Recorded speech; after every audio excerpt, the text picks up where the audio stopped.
I was sweating as I set up the camera in the teacher's lounge. Even though my best friend Sophia was watching the door, I had a sick feeling that we were going to get caught. "Hurry up," Sophia whispered. I fumbled with the camera, hiding it behind a pile of files. Then we got out of there as quickly as possible. No one was in sight. Sophia and I giggled as we ran away. "I can't wait to see what happens," she said. Have you ever had a teacher you just couldn't stand? Well, that's what it was like with Sophia and Miss Talbert. Since the start of the year, Miss T has been a real pain to Sophia, and by extension, me. She was so stuck up. Even the way she walked was annoying, like she had a stick up her butt. So when Sophia and I got stuck with her for the whole year, we pretty much knew it was game over. One day, Miss T showed up to school wearing a pink jumpsuit that really didn't look good on her. She left the class at one point to get more chalk when Sophia turned to me and said out loud, "Oh, God, what was Miss T thinking? Is she trying to look like the Pink Panther?" I tried to warn her with my eyes, but as Sophia turned back slowly, she saw Miss T standing right behind her, her face purple with rage. After that, she was out to get us. We couldn't even look at each other without Miss Talbert giving us a hard time. Whenever we had extra classes with her, we started ditching them. One afternoon, we were skipping class and watching TikTok videos in our spot behind the cafeteria when Miss Talbert caught us. She gave us detention for a full month. Oh my God. Sophia couldn't believe that we'd be stuck in school every Friday afternoon. She cursed Miss Talbert all through detention and kept saying she hated her and would get back at her. During one detention, we noticed that while most of the teachers disappeared off campus the second the school day was done, Miss T stuck around on Friday afternoons. Her car was one of two left in the parking lot. We decided to spy on her. Sophia grabbed my hand and pulled me towards her classroom. I had to admit, I always got a fluttering feeling in my tummy when Sophia touched me. Weird, but good weird. We snuck up to her classroom and peeked inside. No one was there. Curious, we walked around the school. We eventually found her in the teacher's lounge. Looking in through the window, we saw that she wasn't alone. She was with Mr. Faulkner. He was our math teacher from 2 years ago. Sophia gasped so loud that they turned around and looked through the window. I put my hand over Sophia's mouth and dived with her into the bushes. Miss T walked to the window and looked outside. Mr. Faulkner asked her if she saw anything, and then he walked up to her and told her that they needed to be more careful. I released my hand from Sophia's mouth. We looked at each other with the same kind of wild glee. We'd just stumbled on something huge. "We have to know what they're doing," said Sophia with more determination than I'd ever seen. "We have to." Finding out what they were up to was easier than I thought. All we had to do was leave one of our phones in the teacher's lounge just before detention started. The teacher's lounge was a ghost town after school on Fridays. Sophia kept watch while I placed the phone. Then we strolled down to detention with plenty of time to spare. Those 2 hours took forever. When detention was over, we raced out of there, grabbed my phone from the empty lounge, and got out as fast as we could. That evening, we grabbed a bowl of popcorn and sat down to watch the video. It was hilarious. Talbert and Faulkner were clearly in love. Faulkner told Mrs. T they should forget the school's policy. Miss T told him that they needed to be smart about their relationship and that it couldn't interfere with their work. That was when Faulkner said something that had Sophia and I rolling on the floor. "You are my work," said Faulkner. "You're my masterpiece, my inspired novel, my hit song." "That's so lame," said Sophia, clutching her stomach from laughing so hard. We spent the rest of the evening reenacting that scene, laughing. Sophia thought this was just too juicy not to be posted online, but I told her we'd get expelled if it was traced back to us. She looked really annoyed at first, but then she reluctantly agreed. The next morning, I woke up to hundreds of messages from my friends and people from school. I got up and checked my notifications. Apparently, one of the posts on the TikTok channel Sophia and I shared had thousands of views and comments.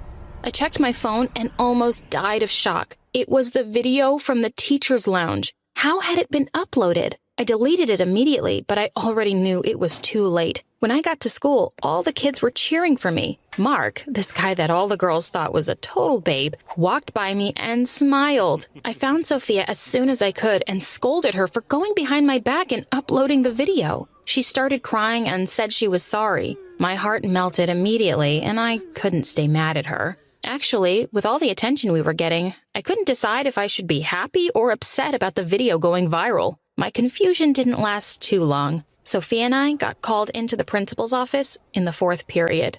We went into the principal's office. Long story short, every adult in the building was a fire-breathing dragon. Miss T and Faulkner were in the office, and they were furious. Talbert had clearly been crying. Faulkner looked like somebody had punched him. I didn't let Sophia take the fall for it. I just couldn't. I straight up told the principal that it was all my idea and Sophia had nothing to do with it. The principal freaking flipped. She started yelling about how I was a disgrace to the school and that I was suspended for a week. Then she told me to get out of her office. I waited outside for Sophia.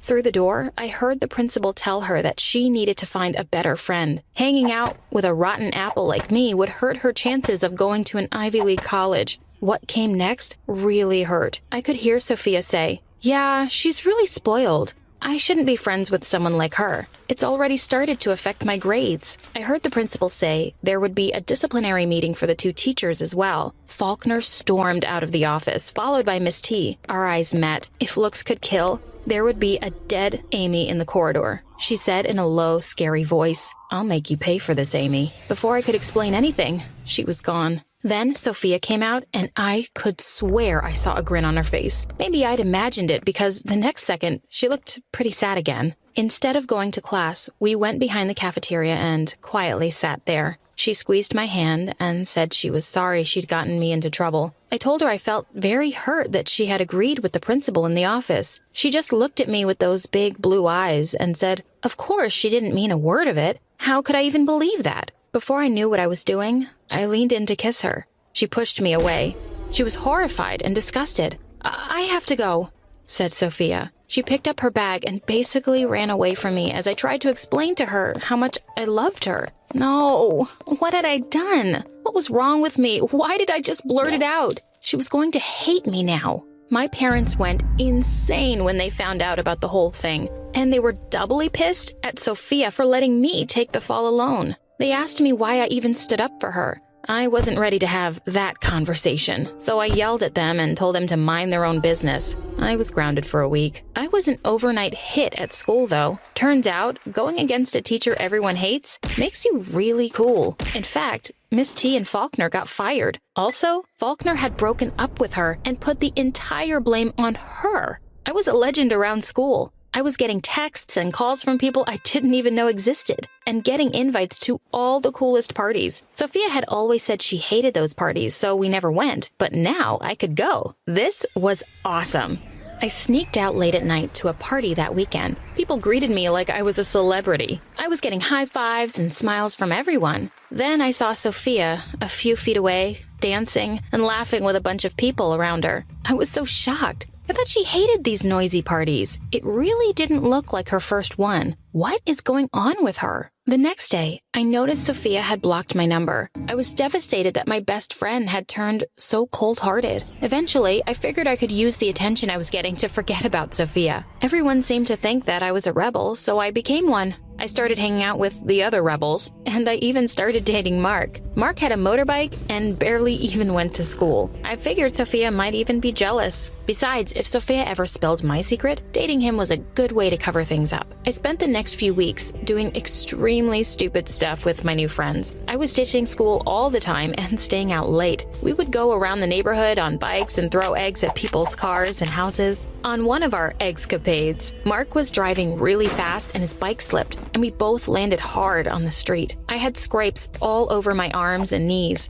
After that, my parents pulled me aside and asked me what was going on with me. They told me that they barely recognized me with my crazy new hair, and it wasn't like me to behave this way. People had been telling them so many bad things about me. "You have no idea what I'm going through," I yelled. "Just leave me alone." And they did. I felt miserable. I sneaked out after Mom and Dad had gone to bed to Mark's place. We were just hanging out when Mark suddenly tried to kiss me. I pushed him off. He looked surprised and asked me if I was gay or something. How did he know? He simply shook his head and said, "Lucky guess." I ended up telling him everything. I said that I was sorry I'd been pretending to be into him, but I made him swear he wouldn't tell anyone. He was actually pretty sweet about it. He said it was okay and my secret was safe with him. But the next day, when I went to school, the most horrible thing happened. I was called into the principal's office again. What now? I went to the office. I saw Miss Talbert standing there looking furious.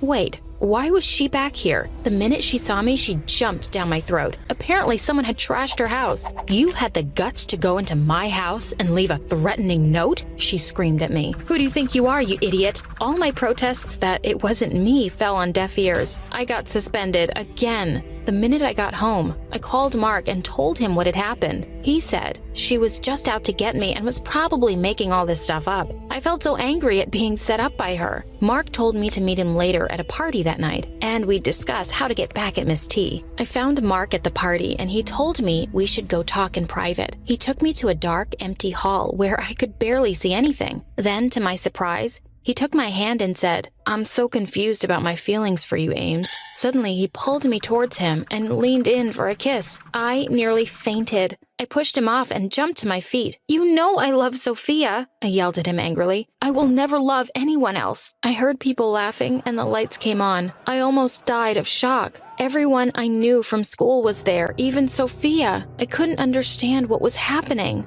Mark said, "You shouldn't have wasted my time all these weeks if you're into girls." Then he said he was really mad at me because I'd just pretended to like him, and it was him who trashed Talbert's house. Everyone was looking at me and whispering stuff. She told Sophia she loved her, and Sophia stopped talking to her because she's totally weirded out. That's why they don't hang out anymore. I ran out of there with tears in my eyes. I couldn't believe Mark would stoop to this. The next morning, things got even worse. Someone had made a video of what happened last night and had uploaded it to TikTok. I was ruined.